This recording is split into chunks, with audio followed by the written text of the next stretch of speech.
Okay, everybody can hear me? First of all, an enormous thank you to the committee and to all of you guys for showing up on a Friday afternoon to hear me jabber about architecture and building and things. I have to say, this is absolutely surreal for me. I graduated 13 years ago. It's my fault that I haven't been back since, but seeing all of the familiar faces and the new faces and everything has just been a mind trip, and I will never forget it. So thank you very much, and I hope I'm going to talk quickly so there's more time for questions and answers, so we can make sure and get everything covered that you would like to hear. So as Derek said, I'm a co-founding partner of First Lamp. My business partner Taylor is also a TTU architecture grad, and this guy here taught us just about everything that we know about how to frame and build a building. And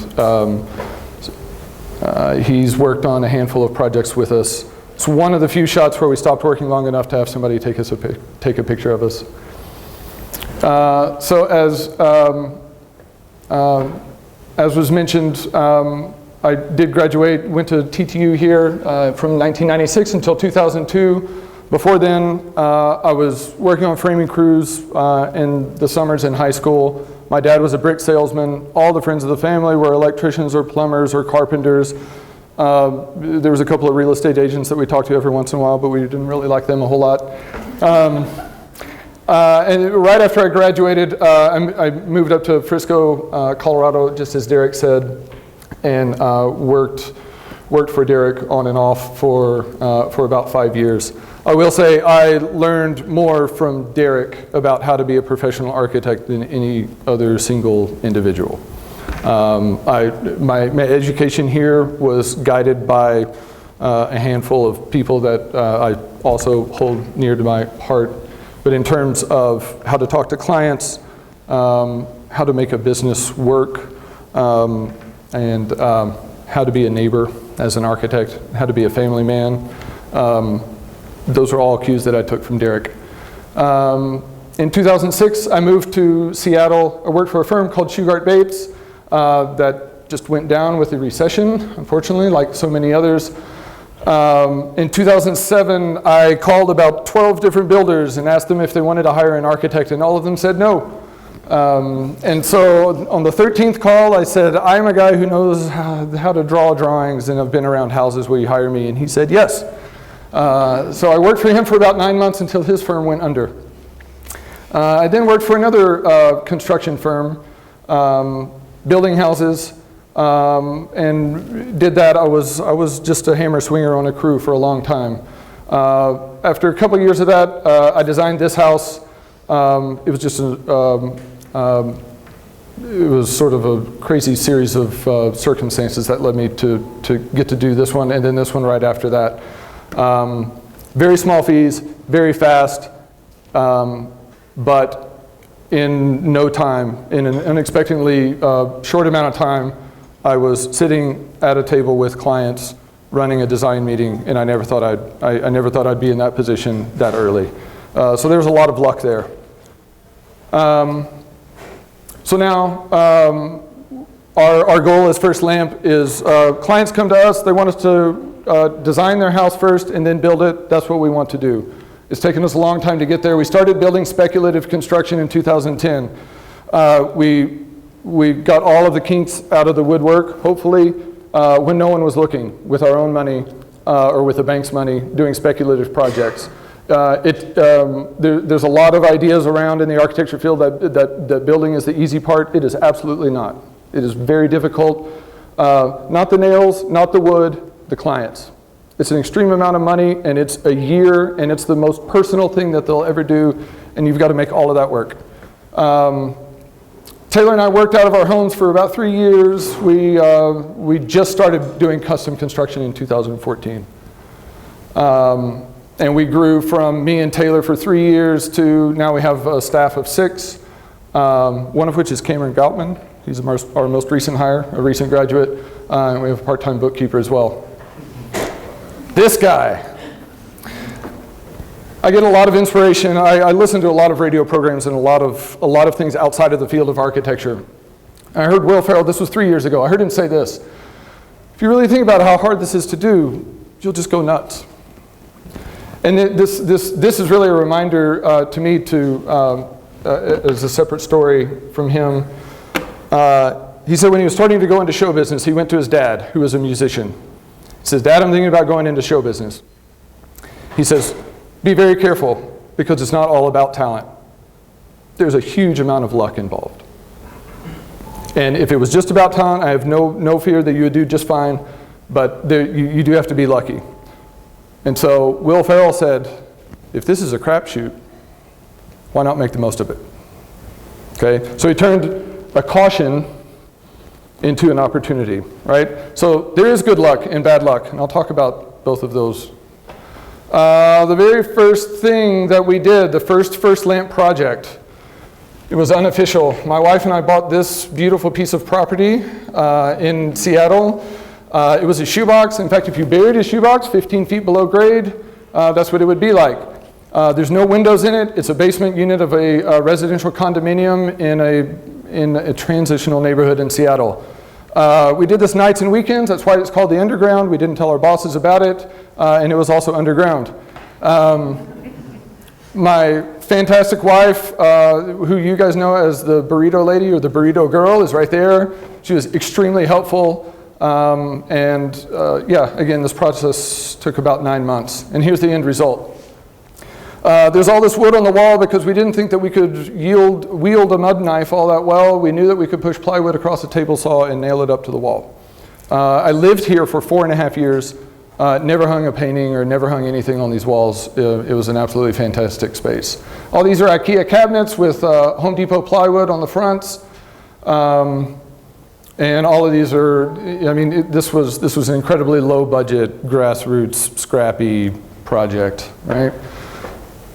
Next project after this, and that wasn't even an official first lamp project. Taylor and I did that. Taylor and I are best friends. I've known him longer than I've known my wife. We heard all of the cautionary tales about going into business with your best friend. We said, why don't we stick our toes in the water and we'll do a project where we're going to be submitted to the stresses of money, time, building inspectors, things like that. Let's see how it goes. If it goes poorly, we haven't started a business, and we can carry on. Underground went well enough to where we asked everyone for as many favors as we possibly could. We scraped together enough money to buy this wonderful piece of property in Seattle, and this building right here is right on the property line. The resulting design was less than 15 feet wide. It took us 11 months when it would have taken some other professional, maybe 9.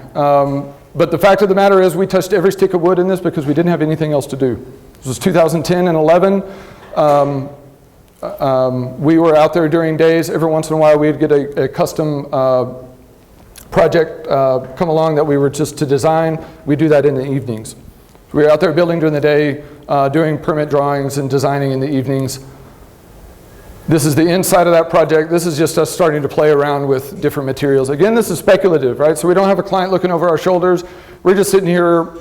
I mean, this is Will Ferrell. This is playful, right? This is just us talking about, well, why is this the lever homes? Well, we're talking about solid and void, and we're talking about the balance between the two, and some of that comes through in some of these things, and sometimes it doesn't. We weren't really too worried about it. We were just trying to find a good metal fabrication shop we could call them up and we could get some steel in a day or two, and that they would put up with all our crazy antics. This was our next project. By that time, once we pulled that off and sold it, we kind of had a sign on our back that said we were the guys that would take the table scraps from other developers, right? So all the projects, all of the lots that other developers didn't want to take in Seattle, which there's a lot of competition for, if it was too small or too busy or too hard to permit, we took it all because that's our value add, right? This was the Ballard Aperture. Again, just playing around more with detailing in wood. This is a rain screen, siding detail. I'll talk more about that in a little bit. But this was a busy street. This is a 5-lane street right here in front. So a lot of the design was talking about how do we make a living space that's comfortable on such a busy road. So we pushed all the living spaces to the back. They're back here, and the stairs and all the architectural detail kind of act as an aperture to all the busy life out on the street. This detail, we realized, this made it all the way through plan review, structural drawings, and everything before we realized that this landing wouldn't support itself. In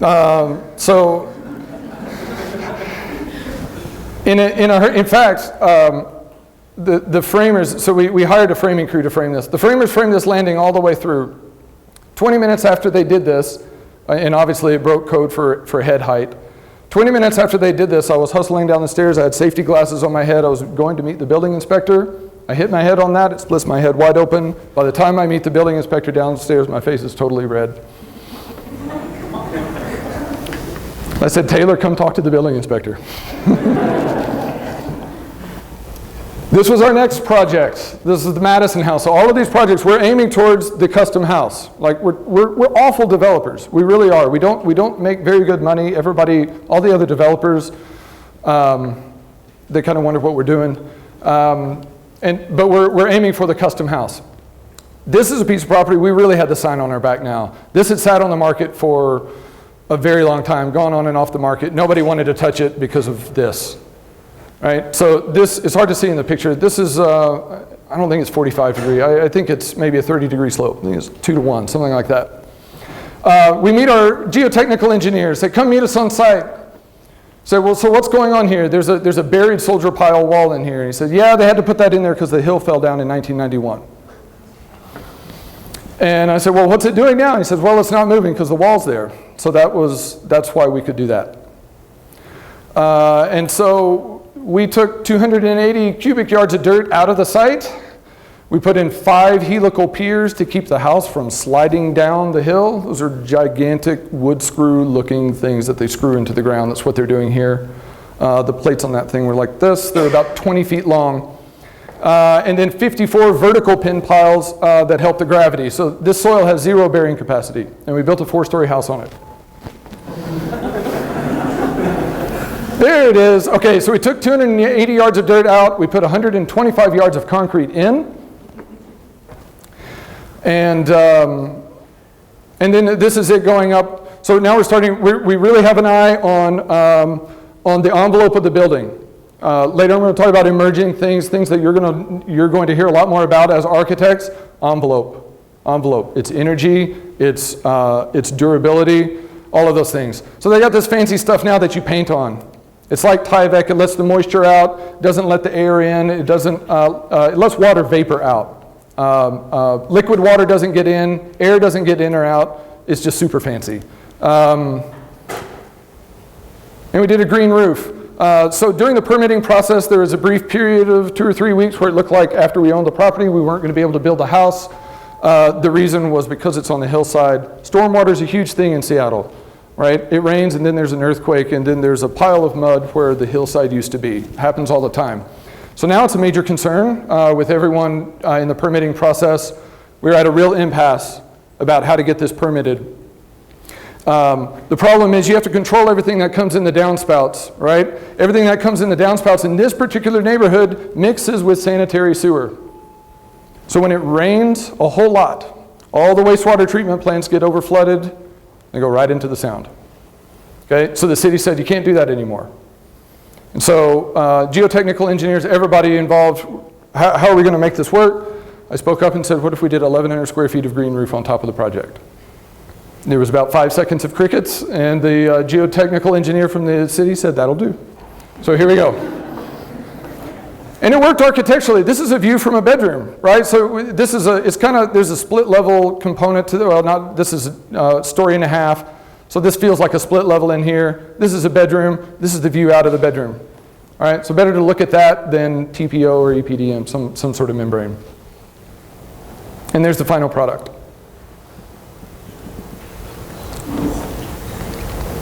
This is our first custom project. This is the one we're building now. It's on a tiny island called Heron Island. When I mean tiny, it's like 200 houses and 20 year-round residents on the island. Everything comes and goes off of this cute little ferry. That's our concrete truck leaving.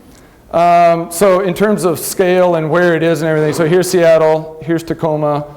You got to go down, and then you got to go up, and then you got to go down, and then you take the cute little ferry across to the island right there. Most of the island looks like this. And so we're renting a house out there during the week.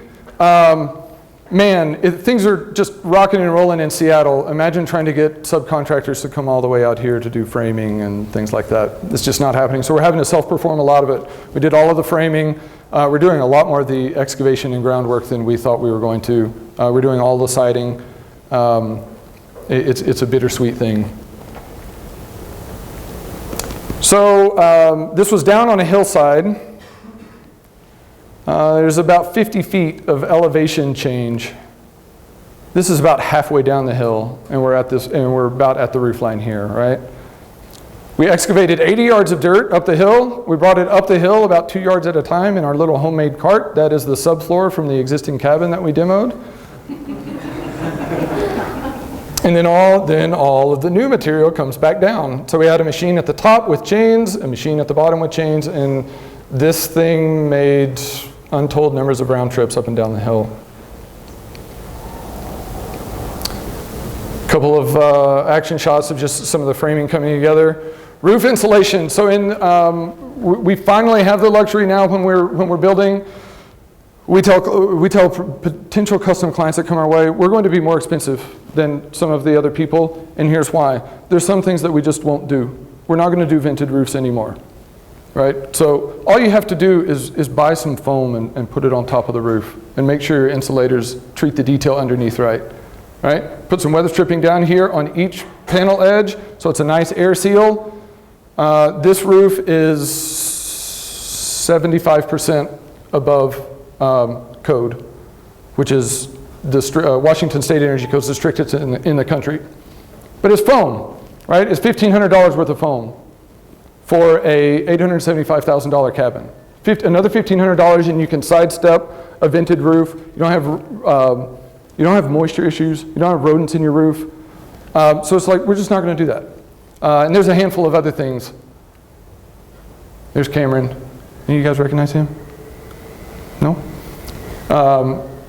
So here's the project coming together. Get to do some playful things with steel on the bridge. We've gotten to be very good friends with both our structural engineer and our steel fabrication shop. I'm going to tell a story about this bracket a little bit later, so soak it in. And there it is from the ferry, leaving. And that's looking into the future. Last project. This was actually the very first project that I ever did once I got my stamp, and I want to tell the story this way. There's a couple that wanted to do a backyard cottage, little 20 by 20 structure in their backyard. I had just received all my registration paperwork and everything. I was an official architect for about 10 days before we got the call for this project. Sounded like a neat little thing. I go to the first meeting, can't wait to meet the clients, ready to change the world as an architect, and they had floor plans. They had a Lego version. It didn't look exactly like that, but they had built it out of Legos, and they could not wait to talk about all the work that they had done. And so I listened to what they had to say. And it was incredibly deflating. I was like, well, this is it. This is what we're going to do. And not everything was decided, right? Window treatment, slope of the roof, skin, the exterior cladding, all of that. By the way, this process board, an absolute plug and drop from what I learned from studying under Dr. Michael Jones here at this college. This was when we went to Italy, Vicenza in 1999. These were our process boards. It's 24 by 36 board. It's just your idea dump. It's not a presentation. You put all your ideas on the board. So what I would do, I would draw a building for about 5 minutes, and then I would draw orchids for about 15. The reason I would draw orchids is because she was really into orchids. So it was a couple. There was orchids all over the place. You'll see pictures. It's just a little kooky about orchids. He was a sculptor and an artist and just did a handful of different things. So they needed a multi-purpose space in their backyard that they could do all of these things. So I got really excited. So I thought, okay, there's got to be a place where's the creative avenue? So I bought a bunch of books on orchids, started reading them. There's some fantastic things about orchids. They're all bilaterally symmetrical, right? Every single one, vertical axis down the center. None of them have any aroma at all, right? They depend on their foliage to attract pollinators, right? There's a handful of other things about orchids that, so it's like I'm trying to work all this up, and I just want to soak it all up, maybe put it down on the board and see what happens. And then this was it. We did not build this. We found an excellent builder. The clients actually found an excellent builder who took his time and executed all of the details, all of the framing, everything was exactly the way that I had drawn it, and we worked really closely with him, and it was a fantastic project. This happened, if I remember correctly, about 5 years ago. We did it, and it just kind of sat. It was like we moved on to other things, kind of forgotten about it. It was the smallest project we'd ever done. Out of seemingly the blue, starting about 3 months ago. This one was first, Atomic Ranch. This is a 50s retro magazine. The owners were really into this, so they submitted for this, but Atomic Ranch said, absolutely, we'll do this in a heartbeat. After this was published, I think Dwell came later. Dwell Online, and then Seattle Magazine. And so this, all the way back from me being deflated because they had Legos on their table already. And it's like, how can I insert myself? How does this work? You know? And so I guess the point of this is, and we'll look at other things coming. There's times when you can just let go of the things that you can't control. If the owners want, and they were right about many things. Most owners are about, well, we need windows on the south because that's correct. The orchids like light. Well, we need a big overhang, so yes, that's correct, right? And so this has been published more times than any. We've tried way harder to publish other projects of ours and had not had results like this. All right, so here's the bad stuff. We talk about this a lot in our office. This came out at the beginning of this year. And I think Taylor found it, sent it out to the office, and later that day we all kind of sat around the conference table for an hour or so and talked about it. But man, look at this. This hurts. It stings. And who cares if you think it's true? That is a large part of the public perception. That's what you're stepping into as architects. It's not everybody, but it's a lot of people.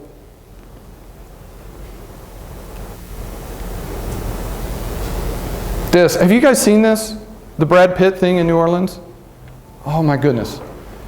Here it is, an architectural NPR catastrophe. It really is. So, lower 9th Ward of New Orleans, after Katrina, Brad Pitt, God bless his heart, decides to get together with a bunch of his architect friends. They make a call out. It's an official call out to architects. Submit your projects for housing. It was a charity organization. And so I did pick the worst ones, by the way. But this is what everybody said. No relationship to each other, no sensitivity to context and history. You had residents who were like supposed to be the potential residents, like, what's going on? And what this looks like to the public, I mean, it looks like an architectural, this looks like a pinup of a bunch of architects trying to one-up each other, right? And there's some Kieran Timberlake stuff in here. Frank Gehry has one. There's some pretty renowned architects that were a part of this. This one, thankfully, I think is the most grotesque thing proposed but not built. And beer. Is that terrain? Yes. It floats. So that Forbes article that came out, Architects aren't saying much. Because it said in the title, insiders admit the profession is failing. Here, architecture critic from Dallas Morning News, we've taught generations of architects to speak out as artists, but we haven't taught them how to listen.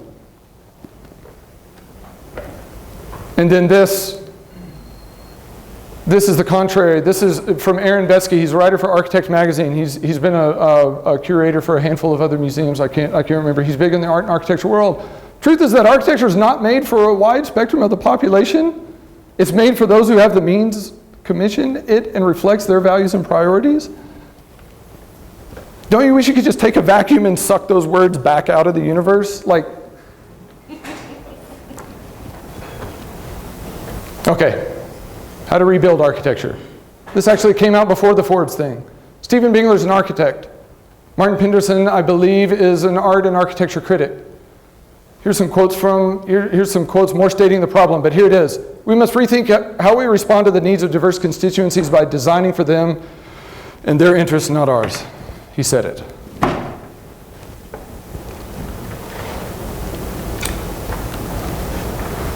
Here's what AIA is doing. Man, there's been a lot of AIA chatter in the last year and a half or two about public outreach, because that was one of the things, I don't think we talked about it, but one of the recipes is like, okay, if we're going to turn this thing around, we're going to reach out to the public, okay? And so here's what National AIA is doing. They started this campaign. They hired a campaign firm. Look up. Not only change the perception of architecture and architects among the public, but also place the architect back into the national discussion. Locally in Seattle, this weekend, I'm going to go to this with my family, the Seattle Design Festival. Right, they got bouncy houses and ball pits, and yes, there are Legos. So hopefully this is it. Take a cue from this guy. I have a little bit of a man crush on him. Elon Musk. He did this about a year ago, a little over a year ago. All of Tesla Motors' patents, free domain. It's a genius move. Gotta love that, because in the global sense, he could say, I want to spur an EV movement. On the business side, he's telling all of his competitors, here's our playbook, catch us if you can. Okay, open source. Here there's a software thing which I don't know a whole lot about. Everything's going open source. There's do-it-yourself, Etsy, right? Etsy's cutting into the creative sphere that architects dabbled in, right? I can build a wallet out of duct tape, right? Okay, more good stuff. I think I have to start going a little bit faster. I'm not going to say much about this. You should read this book. This in terms of a pivotal moment in my career, Racy Anderson, he founded Interface. They make and sell carpet. In 1994, he read this book. He had an epiphany. Carpet used to be one of the most toxic things that you could possibly either make or put in your house. And it was about $4 a square foot. Still is. You buy carpet from Floor, which is part of Interface. It's $22 a square foot. You're selling it hand over fist. You can let your babies crawl around on it. You don't have to worry about them soaking up plastic particles. This is another one, Cradle to Cradle. Here's another zinger. I've never forgotten this quote. All the ants on the planet weigh more than all the humans. You weigh all the ants and then you weigh all the humans. They've got us beat. They've been industrious for millions of years. Their productiveness nourishes the planet. Humans have been around for a little over a century. Not humans, but human industry has been around for a little over a century. And it's brought around a decline in every ecosystem on the planet. None of those things, you can't debate any of those things, right? Those are all facts. Nature doesn't have a design problem, people do. That's you. That's the phone ringing for you guys. That's where you step in, right? Future of the profession. This was written by William McDonough. Is an I wrote it in here. William McDonough is an architect, Michael Brownbald's a chemist. It's a fantastic book. Opportunity, energy use. I'm going to fly through this. Buildings, 47% of US energy use. Man, that's just like, Elon Musk is killing it over here at his 33.5. We've got all of this over here to work with. Look at this, okay?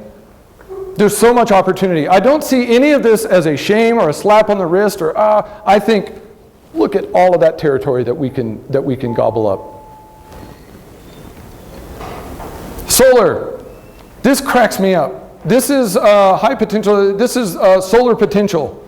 Germany is leading the world in renewables. Look at their solar potential compared to ours. Here it is. They set a record. On July 25th, earlier this year, 78% of that day's demand was renewables. I love that they know that. I love that they track every single day, by the way. On the national average, where do I have the national average? Yeah, 27% is what they average. We're at 13. Hydropower, other renewables, US, we're at 13. Oh, this is the transfer station in Shoreline, north of Washington. Okay, so this is a little bit of guilt and shaming. You go in here with a pile of former house or a couch or whatever, and you just drop it off, and there's a huge mural in the transfer station, lest we forget about the landfill, set right at the base of Mount Rainier, one of the most beautiful places on the planet. And it's like 40 miles away. So they take all the garbage and then they have to drive it all there, every single bit. What more to expect in the coming years? Increased specialization. This is happening at a crazy rate. Envelope consultants. In Seattle, you cannot permit a multifamily building without an envelope consultant. What's an envelope consultant? It's a chemical engineer that draws your exterior details. All the flashing, all of the membrane, all of those things, they draw it, and they're chemical engineers because all of the wrap and the systems, they're becoming so complex. There's a lot more pitfalls. Molecules, not all molecules get along, right? Some do. When they do, it's fantastic and it's durable and it works. But you have to be very careful. Hence, specialization. That's what specialization is about.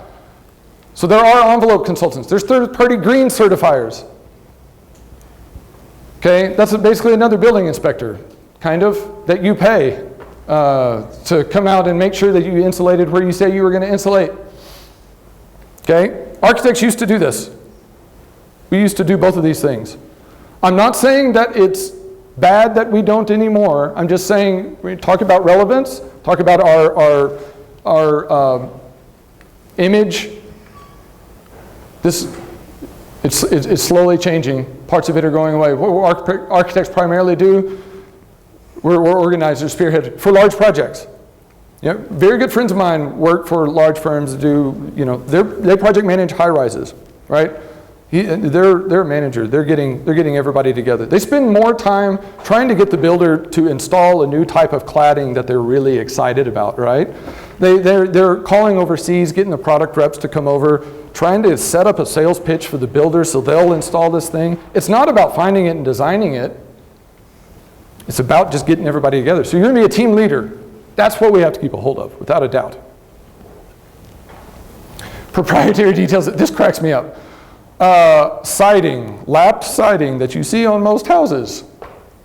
What you used to just nail up, I don't know why this didn't come out, these are white. It's a 4-page installation about how to install lap siding. Most of it is cautionary warranty stuff, but what this means is architects don't draw these details anymore. Often we don't. Label on the elevations, Hardy lap siding. We don't talk about how many times to nail it. We don't do any of that because Hardy changes this stuff all the time. Passivhaus certification. I went to, there is a movement, there's an organization called the Passivhaus Institute of the United States. Their goal is to build houses that last for 100 years and are energy relevant even then. Super airtight, super energy efficient. Energy modeling, the reason I have these slides up here, look at all these factors. It's not just a U factor for the window. That's what energy codes dictates now. All you have to do is plug that into your energy model.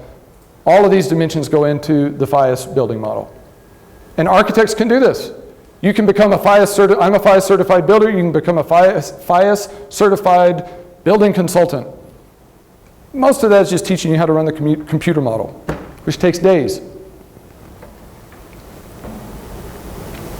This is fantastic. Have you guys heard about the 10,000 year clock? Oh, I love telling people about the 10,000 year clock. It's not far from here. It's about halfway in between El Paso and Marfa, I believe. I think it's on private property, be careful. It is a clock that's going to run for 10,000 years.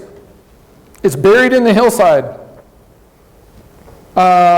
It's mostly funded by Amazon Prime. It's not his idea. This inventor, Danny Hillis, he's got this whole foundation. Long Now Foundation, check that out. It's incredibly cool. Wired did an article on the 10,000 year clock explaining how it works. It is fantastic. The point of this, we're thinking about what's going to happen in 10,000 years. We've never even thought that far into the future. Okay? We're having trouble with houses, especially looking past 50 years. So let's just get ridiculous and talk about 10,000 years and work backwards. Right? That's why I love this. The 100-year house. This is our goal as a firm. We're not there yet. Why not? We have all of it. We know how to. That's what frustrates me the most. All the materials are there, right? Systems, in 100 years, yes, you're going to have to change out your ventilation system, right? Your mechanical system, your heating. That can be accommodated for. What we're trying to avoid is that. I tell all of our employees, we're out there framing the cabin on Heron Island. Have you ever thought about when this building's going to get torn down? How long do you think it'll be? Why? Why do you think they'll tear it down? Right? Just daydream about that. It will help you build better buildings. Right?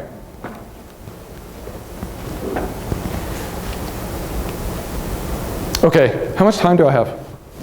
I don't want to go long. Is anybody watching? We're okay? Okay. So a little bit more about how this is at work in everyday practice in our firm.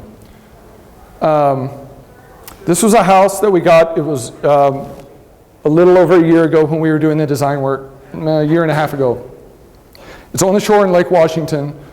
It's a very exciting project. Go to meet the clients, get the contract signed. Everything's going great. They're fantastic people. They really want, they want some contemporary lines. They want some clean things. Yes, let's do this. So we go, we get the floor plans done. We start in with the city and the permitting process, and then I show them this. Very excited about it. And they say, well, we want our house to be blue.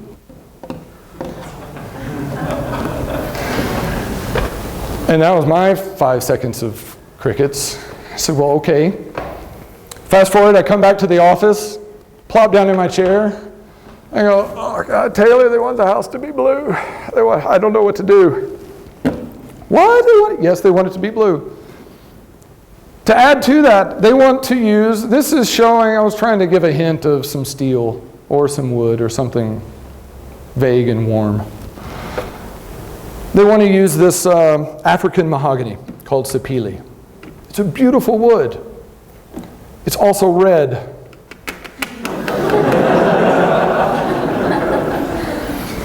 And so we're looking at all this and we're playing with the model in the office, and it's a very difficult thing. And all my employees, they're driving around town, they see a picture of they see a blue house, they take a picture of it and text it to me. And so we go to a couple other meetings and we talk more about this, and I float a lot of different color options, show a lot of different things. No, we want it to be blue. We're set. And I was leaving that meeting, and I looked, and I'm walking back to my car, and I'm leaving their house, and their house is blue that they live in now. Both of their cars are blue. And I said, I'm not going to win this.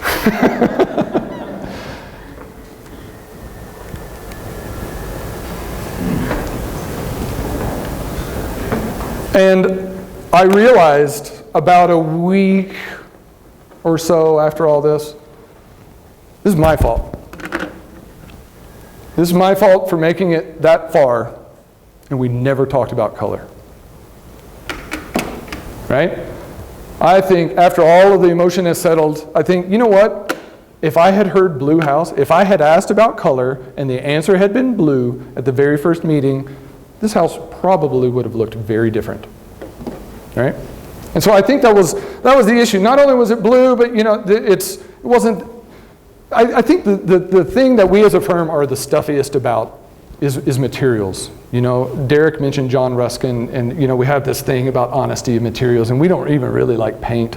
You know, and especially, see, they painted all these rafter tails, and that was another thing that we talked about. And so it was a handful of all those things. But in the end, if I had known to design for them a blue house, it wouldn't have looked this way. I don't know how different it would have looked, but so now we ask about color in the first meeting.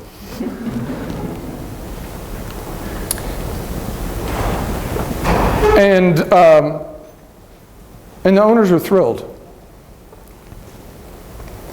And they, one of them worked for a very high-profile company that they have a referral list in their database, right?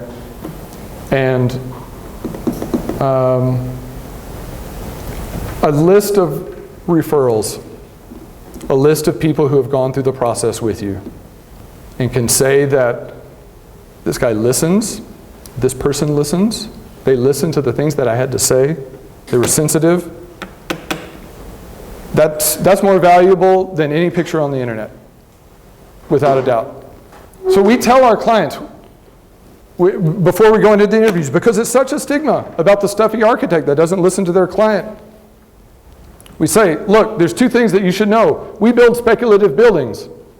We get to do our architectural fancy things on other things. So we're not going to load your project with ideas that don't necessarily match yours. And then the other thing that we tell them is, we're going to be doing this the rest of our life. You know, your project, it is very important to you. It is very important to us. It is not a spokespiece for us, even though it is now, ironically, right? But that's the point. Oh, and there's the process board. Oh, that's funny how that came out. That's a little bit wrong. Here's another board. So this one this one's hanging in their house now. I usually, when I have the time to do these for projects, I don't share these with the owner for the same reason. This monkey's drawing flowers when he's supposed to be drawing a building, right? And I've had clients, a client at Derek's office when I worked for Derek, told us we were presenting a project, and he was one of the best clients that ever came through that office. And he said, "You guys are getting a little bit too excited right now."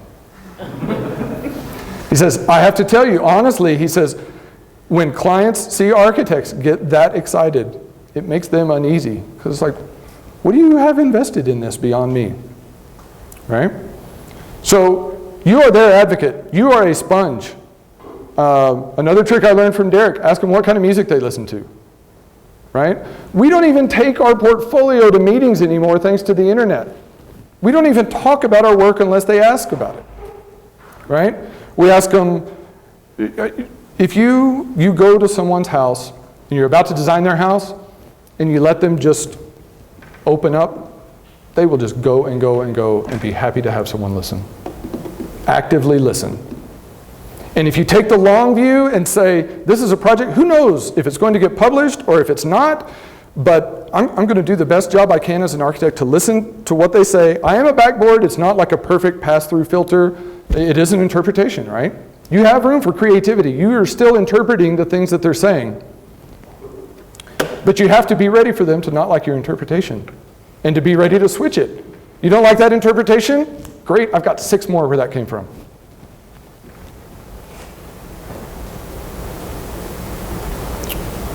And then this, I'll let all you guys read this. I don't need to jabber about this. I think about this quote all the time also.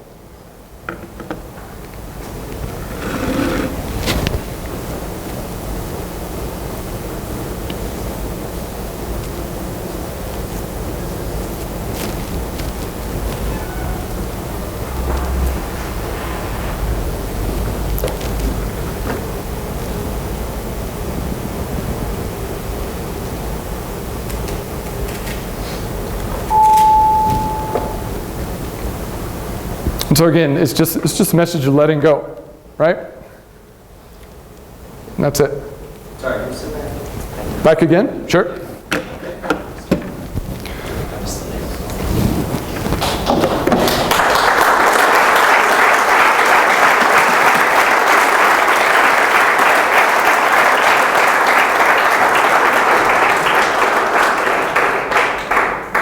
Thanks for hanging out. Who has questions? Oh, come on. Come on. So this might not be relevant whatsoever, but was Seattle like a conscious move for you and/or was it pertinent to your success, do you feel like? Absolutely. During the time when I was about to graduate, Miller Hull made 2001 AIA Firm of the Year. So and there was a lot of press about Seattle.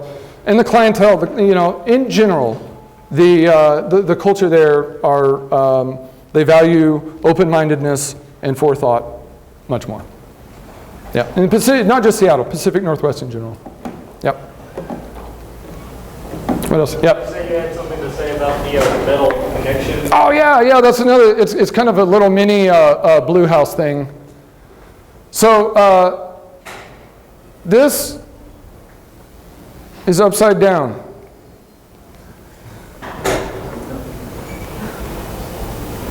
Okay, this is a balcony. It's hung off the side of the building with this tension tie, a turnbuckle thing, right?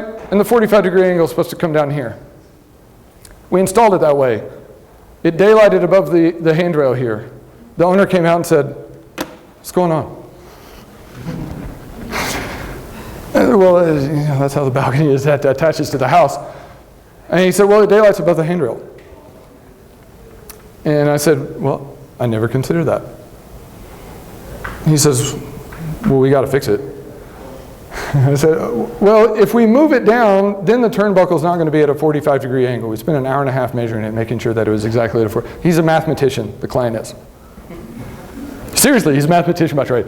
And so, yeah, he's on stuff like this. He said, "Well, just turn it.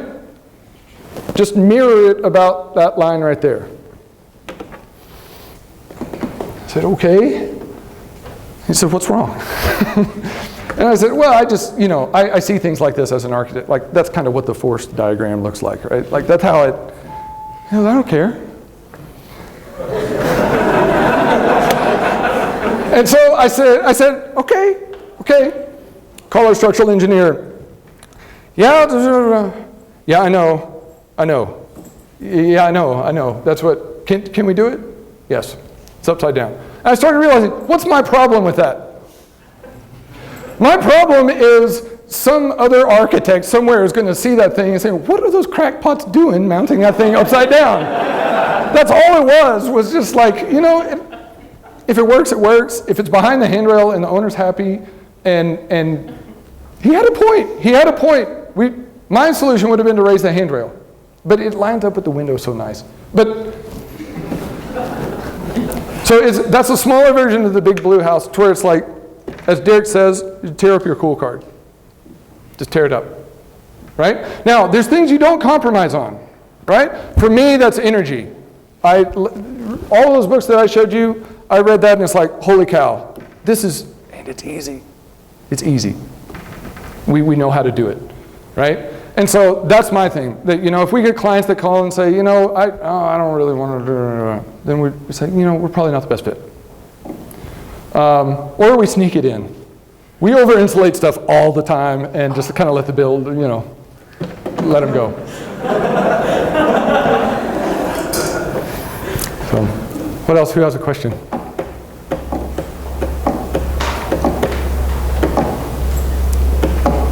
That's unbelievable. I don't believe. Okay. What is the most common reason that houses do not last? Why are they most commonly turned down? Okay, so if they were built in the 1980s, that's because they were not. It's not necessarily they were built poorly. There is a moisture problem, right? And the big thing. So I went to this. It took 4 days. 4 days of 10-hour classes in Portland. I went to become a FIA certified builder. We talked about insulation a little bit. Most of what we talked about was moisture, right? You add a bunch of insulation to the inside of a house that can't breathe. And I still go to coffee with my builder buddies who think they're living in the 1970s thinking that houses need to breathe in order to do.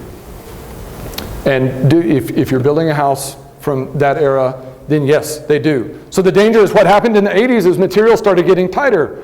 OSB came out. OSB does not let moisture pass through the way that CDX does, right? Regular plywood, perm rating of 12. OSB, perm rating of 2. Okay? Problem, OSB is $8 a sheet, CDX is 18, 19, right? CDX is a wonderful material. The wetter it gets, the more it breathes. It's almost magic, right? And it's just wood. Right? And so, I'm sorry, I noticed, what was your question?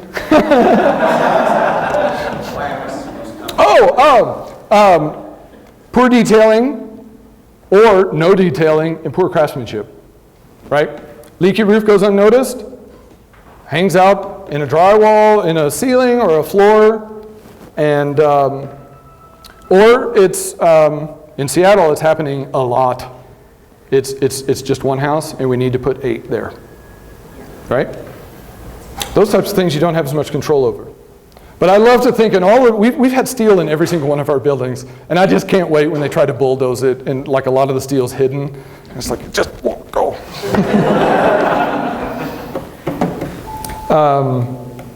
Yeah, what else? Yeah. What sort of things have you learned from design build that you normally wouldn't have known otherwise? The biggest thing is about what's important to draw, right? Because as an architect, I love drawing, even in the computer, and I love detailing in Revit.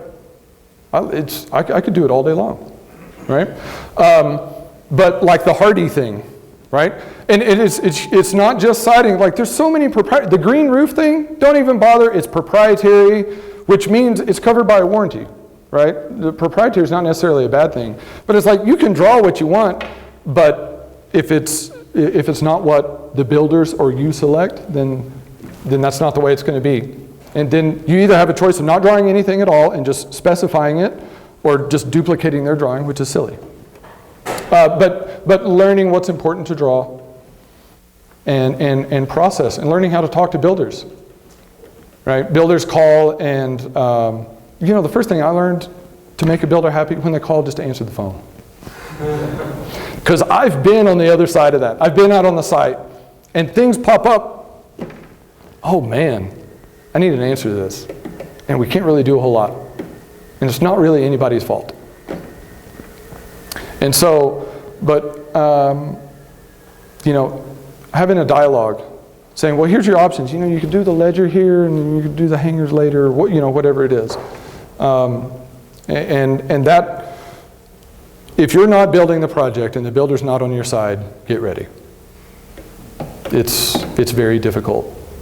Because they, just by nature, not necessarily intentionally, but they often will pit the owner against you, and it just gets messy. Everybody's got to stay friends. Yeah. Anybody else? Yes? I thought I saw that you had an MBA or you did a dual track. Yes. Okay, so was that something that was imperative maybe to your career? Is that something you suggest? Yes. So full disclosure, I started dual MBA. I did not finish my MBA. I took all of my undergraduate business classes, which I use every single day. Right? Undergrad, especially accounting. Right? So if you were planning, show of hands, how many people are expecting, you have aspirations to own your own firm or be a partner and managing partner in a firm? Yeah. Okay, so if you're not on the program, and you don't have anything business classes, might take some night classes somewhere, especially in accounting. Because everybody out there will take advantage of you. Right? You need to know how to talk to your bookkeeper, you need to know how to talk to your CPAs, because it's messy. This looks all clean. We have 3 different companies, right? We separate the architecture, the construction, and the development. So we get to file taxes 3 times. We've been audited 3 times by the state. No one understands. I mean, it's weird. So they send you an audit notice. And you lose 3 months of your life, right? But you need to learn how to weather that stuff, right? And so, Yes, even the marketing stuff, and that's another thing. I know a lot of what I said was pertinent to small projects.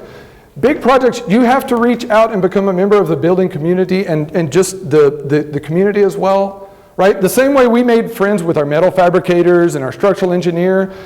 If you're going to be on bigger projects, you need to make friends with bankers and you need to make friends with developers. And not in a sleazy salesman-y way.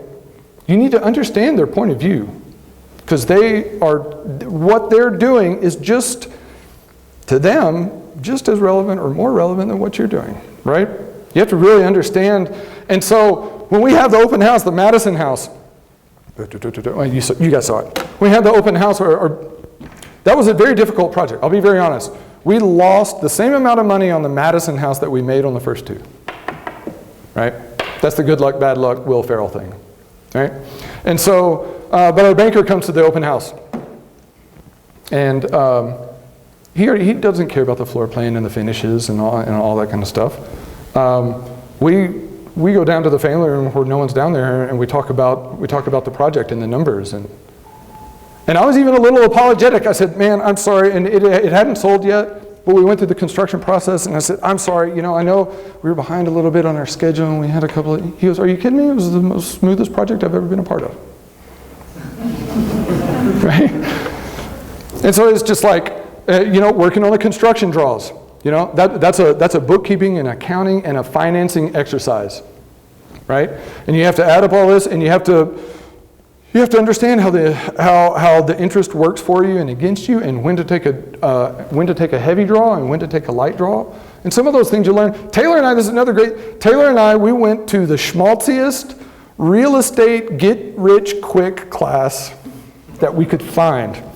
It's fantastic. Our name tags, we didn't say Taylor and Kevin on them. But it was in the depth of the recession. We literally had nothing else to do. And I get this thing in the mail, and I said, hey, Taylor, let's go to this. This is going to be great. And it was the full deal. Confessional, people walking up to the microphone. Hi, my name is so-and-so. I'm ready to make all this. It's like, oh, man. But that's a perspective. That's a perspective that's out there. And it's not quite, it's certainly not as polished as developers. It's a mindset, though. It's a mindset you have to be in tune with because it's real and it's out there. And so you literally speak the language. Because bankers, they also get nervous when you start talking about fancy architecture stuff. So. Anyone else? Yeah. When you first started out, how would you say you got majority of your jobs or your clientele? I mean, were you self-marketing? Did you kind of just call people, or did people call on you? Word of mouth? It's all word of mouth. We wasted a handful of dollars advertising on House this year. That was the first money that we spent advertising. So we paid for a spot on house.com. And it didn't change anything. All of our stuff, it's all word of mouth. I take that back. It's not all word of mouth. This one, they found us on the AIA page. And they live in a Jim Cutler house. Now, their primary residence is a Jim Cutler house, right? And so here's another quick thing. We've had many clients from a variety of spectrums. The best clients, not the richest, the ones that will listen to you the most, they come to the architects first. It's kind of a no-brainer, but it is, and they usually end up being larger projects. We did one, we don't have pictures of it yet because their landscaping is a homestead. Net zero, it's the most energy efficient building in Pierce County. It's SIPs, I don't know if you guys know about that. SIPs, ground source heat pumps, geothermal, heated and cooled. It's got a PV array. It's got a 80,000 gallon cistern on the property. And it's 2 epidemiologists. And they want a net zero house in the middle of the woods. But those are those are the types of clients that we've experienced that reach out to architects first, right? They want the study, they want the forethought. Many of our projects reach out to builders. The builder that I worked for, there's the 2 craftsman homes there at the very first slide. He gets just a ton of business. He's my former boss. I worked for him for 2 years. He does all the search engine optimization and this, and we get a lot of work from him. Most of his clients, they respect what we do, but we have neither the time nor the budget in our architectural fees to do the types of things that this is. It's bread and butter, and it's still fun. It's fun drawing houses for people, right? It's fun being an architect, and even if the building isn't one that you would live in, it's a repetition.